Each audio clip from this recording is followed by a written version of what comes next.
అందరికీ నమస్కారం. Welcome to my channel. ఈ వీడియోలో ఏపీ సర్వీస్ పెన్షనర్లు మరియు ఫ్యామిలీ పెన్షనర్లకు అడిషనల్ క్వాంటమ్ ఆఫ్ పెన్షన్ సమస్యలపై పరిష్కారం అండి.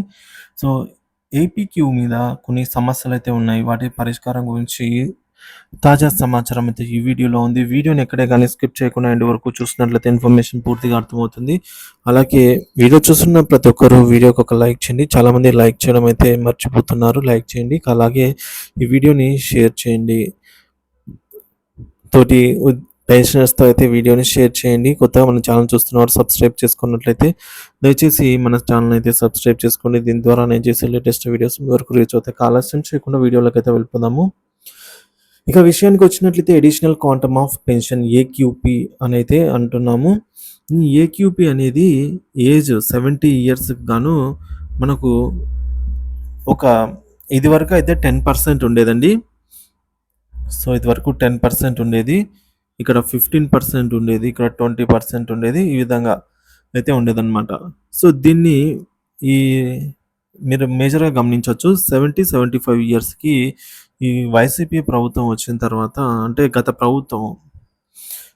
ప్రభుత్వం ఏం చేసిందంటే ఈ 10%ని కాస్త 7%కి 15%ని కాస్త ఇట్లా 3% తగ్గించిందనమాట. ఇంక మిగతా రిమైనింగ్ అయితే సేమ్ అలాగే ఉంచేసింది. సో ఈ విధంగా ఇక్కడ నష్టపోయారు. ఇప్పుడు దీని గురించి పెన్షనర్స్ అంతా కూడా ఈ 10% చేయాలి. ఏదైతే 7%కి తగ్గించారో దాన్ని మళ్ళీ 10%కి పెంచాలి అని చెప్పేసి కోరుతున్నారు. ఇదే కాదు ఇంకో సమస్య కూడా ఉంది. అది దీనికన్నా పెద్ద సమస్య అయితే ఉంది.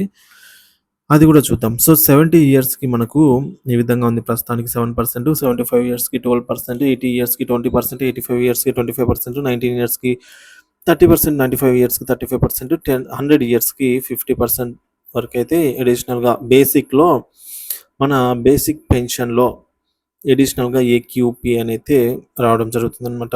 సో డీఆర్ పెరిగినప్పుడు మన బేసిక్‌కి పెరుగుతుంది. 3.64% రీసెంట్‌గా పెరిగింది. సో ఇది డీఏకి పెరిగింది. సారీ ఫ్రెండ్స్, ఇది బేసిక్ పేకి పెరిగింది. అలాగే ఏక్యూపీకి కూడా 3.64% అయితే పెరగడం జరుగుతుందనమాట. బెనిఫిట్స్ అన్నీ కూడా ఈ రెండిటికి వర్తిస్తాయి. ఇకపోతే మరొక సమస్య ఏందో చూద్దాము. ఏపీ పెన్షన్‌కి సంబంధించి ఈ రోజుటికి కూడా పరిష్కారం కానటువంటి 69 సంవత్సరాలు పూర్తయి 70 సంవత్సరాల్లోకి మొదటి రోజు అడుగుపెట్టిన తర్వాత అడిషనల్ క్వాంటమ్ ఆఫ్ పెన్షన్ ఇవ్వాలనే సమస్య ఈ రోజు కూడా పూర్తి కాలేదండి. గతంలో ఆంధ్రప్రదేశ్‌లో ఉన్న పెన్షనర్లు హైకోర్టు పెన్షనర్స్‌కి అనుకూలంగా అయితే తీర్పు ఇవ్వడం జరిగింది. అలాగే సుప్రీంకోర్టు వారు కూడా కేంద్ర ప్రభుత్వ పెన్షన్లకు అనుకూలంగా తీర్పు ఇచ్చారు. ఈ మధ్య మధ్యప్రదేశ్ కోర్టు వారు కూడా పెన్షనర్లకి అనుకూలంగానైతే తీర్పు ఇచ్చినట్టుగా వార్తలైతే వచ్చాయి. వీటిని ఇప్పుడు మనం తెలుసుకుందాము. ఏక్యూపీ పెన్షనర్ సంబంధించి ఒక రిటైర్డ్ తహసీల్దార్ గారు 69 సంవత్సరాల నుండి తాను 70వ సంవత్సరం అడుగుపెట్టిన మొదటి రోజు నుంచి తనకు అడిషనల్ క్వాంటమ్ ఆఫ్ పెన్షన్ ఇవ్వాలని కోరుతూ హైకోర్టులో అయితే కేసు వేయడం జరిగింది. ఈ విధంగా అనుకూలంగా తీర్పు కూడా అయితే ఆయన పొంది ఉన్నారు. సో ఈ తీర్పు వారికి మాత్రమే అమలైందనమాట. ఈ తీర్పును మిగిలిన అర్హత గల పెన్షనర్లందరికీ అమలు చేయడంలో రాష్ట్ర పెన్షన్ల సంఘాలు ఫాలో అప్ చేయలేదు కదా, కోర్టుకు వెళ్ళడానికి సిద్ధపడలేదు. ఈ కారణం చేత అర్హత గల పెన్షనర్లు రాష్ట్ర వ్యాప్తంగా సంవత్సరాల కొద్దీ పెన్షన్స్ అయితే కోల్పోతున్నారు. ఈ తీర్పు రావడానికి ముఖ్య ఆధారం కేంద్ర ప్రభుత్వ పెన్షనర్ గౌహతి హైకోర్టు మరియు సుప్రీంకోర్టు ద్వారా అనుకూలమైన తీర్పు కూడా పొంది ఉన్నారు. కేంద్ర ప్రభుత్వ పెన్షనర్ తన 79 సంవత్సరాల నుండి 80వ ఏట మొదటి రోజు నుంచి అడిషనల్ క్వాంటమ్ ఆఫ్ పెన్షన్ మంజూరు చేయాలనైతే గౌరవనీయ హైకోర్టులో అయితే కేసు వేశారు. వాదనలు విన్న తర్వాత హైకోర్టు వారు పిటిషనర్కు అనుకూలంగా తీర్పు ఇవ్వడం జరిగింది. రాష్ట్ర ప్రభుత్వం దీన్ని ఛాలెంజ్ చేస్తూ గౌరవ సుప్రీంకోర్టులో స్పెషల్ పిటిషన్ అయితే వేయడం జరిగిందనమాట. సుప్రీంకోర్టు వారు ఎస్ఎల్పిను డిస్మిస్ చేస్తూ పిటిషనర్కు అనుకూలంగా అయితే తీర్పు ఇవ్వడం జరిగింది. దీనిపై ఆల్ ఇండియా కేంద్ర ప్రభుత్వ ఉద్యోగుల సెక్రటరీ గారు పెన్షనర్ వెల్ఫేర్ డిపార్ట్మెంట్ న్యూఢిల్లీ వారికి అయితే లేఖ రాశారు. గౌరవ హైకోర్టు మరియు సుప్రీంకోర్టు ఇచ్చినటువంటి తీర్పులను మానవతా దృక్పథంలో అర్హత గల మిగతా అందరికీ పెన్షనర్స్కి 85 ఏళ్ళు మరియు 90 ఉన్న వారికి అమలు చేయవలసిందిగా అయితే కోరడం జరిగిందనమాట. కోరుతూ లేఖ రాయడం జరిగింది. దీనిపై సానుకూల నిర్ణయం వస్తుందని ఆశిస్తూ ఉన్నారు. నేటికి కేంద్ర ప్రభుత్వం అయితే నిర్ణయం అయితే తీసుకోలేదు. రాష్ట్ర ప్రభుత్వం అర్హత గల పెన్షనర్లు ఆందోళన చెందుతూ ఉన్నారండి. రాష్ట్ర ప్రభుత్వానికి సంబంధించి కూడా మాకు 70 సంవత్సరాల మొదటి రోజు నుంచే 75 సంవత్సరాల మొదటి రోజు నుంచే మాకు కూడా పెన్షన్లు కావాలి అని చెప్పేసి అడుగుతున్నారు. కానీ తీర్పులు అమలు జరగడం లేదండి. సో, పెన్షనర్స్ కోరుతున్నది అయితే ఇంతవరకు జరగలేదు. ఈ సమస్య పరిష్కారం కోసం ఇప్పటికైనా రాష్ట్ర పెన్షనర్ సంఘాలు చొరవ చూపి అధికారులు మరియు సంబంధిత మంత్రులు దృష్టికి తీసుకొని వెళ్లి పరిష్కరించవలసిందిగా అయితే కోరుకుంటున్నారు. అవసరమైతే కోర్టు వెళ్ళడానికి కూడా ఆలోచన చేయవలసిందిగా అయితే పెన్షనర్స్ అందరూ కోరుకుంటున్నారు. ఆంధ్రప్రదేశ్ గౌరవ హైకోర్టు వారు తీర్పు ఇచ్చి సుమారుగా 4 సంవత్సరాలు అవుతున్నా కూడా సో, మన సంఘాల స్పందన అయితే కరువైనదని చెప్పుకోవచ్చు. నూతన ప్రభుత్వం వచ్చింది కాబట్టి ఇప్పటికైనా సంఘాలు స్పందించి సమస్యను పరిష్కరించి వందలాది మంది పెన్షనర్లకు లబ్ధి చేకూర్చవలసిందిగా అయితే పెన్షనర్స్ అందరూ ఈ సందర్భంగా కోరుకుంటున్నారు. రాష్ట్ర పెన్షనర్ సంఘాలు మరియు జేఏసీ కార్యాచరణతో ముందుకు వెళ్తారని అయితే మనము ఆశిద్దాము.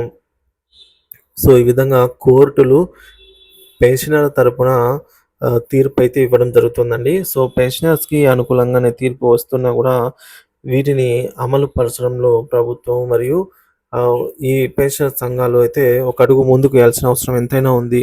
ఇప్పటికే చాలా వరకు నష్టపోతున్నారన్నమాట పెన్షనర్స్. ఆ నష్టం ఏంటంటే 70 ఇయర్స్ వచ్చిన వారికి ఈ ఏక్యూపీ అనేది 10% రావాలి.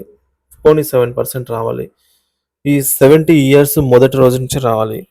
కానీ ప్రభుత్వాలు ఏం చేస్తున్నాయంటే 70 కంప్లీట్ అయిపోయి నువ్వు 71లో అడుగు పెట్టేటప్పుడు ఇస్తాము. అడుగు పెట్టిన మొదటి రోజు నుంచి అయితే ఇస్తాము అని అంటున్నారు. సో, ఇక్కడ 1 ఇయర్ గ్యాప్ అయితే ఉంది. చూడండి ఈ 1 ఇయర్ వరకు ఈ 7% అంటే ఈ 12 నెలల వరకు 7% ఆఫ్ బేసిక్‌లో అయితే ప్లస్ దానికి డీఆర్ కూడా మంజూరవుతుంది. సో, మొత్తమే ఆడ లాస్ అన్నమాట.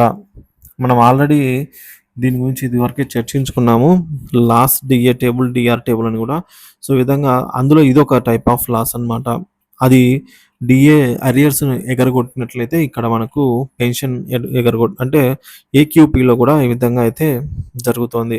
సో, ఇది తప్పు అని కోర్టు తీర్పిచ్చింది. ఇది తప్పు, ఇది కరెక్ట్ అని కోర్టు తీర్పు ఇచ్చినప్పటికి కూడా అది ఎవరైతే పిటిషన్ వేశారో ఆ పెన్షనర్‌కి మాత్రమే వర్తిస్తోంది. మిగిలిన వారికి వర్తించడం లేదన్నమాట. సో, ప్రతి ఒక్కరు వెళ్ళాలంటే కాదు కాబట్టి పెన్షనర్ సంఘాలైతే ముందుకొచ్చి వీటి గురించి ఒక జీవో తీసుకొని రావాల్సిన అవసరం ఎంతైనా ఉందండి. సో, ఇది ఇప్పటివరకు ఉన్న తాజా సమాచారము. Thank you for watching this video. మీ అభిప్రాయాన్ని అయితే కామెంట్ ద్వారా తెలియజేయండి.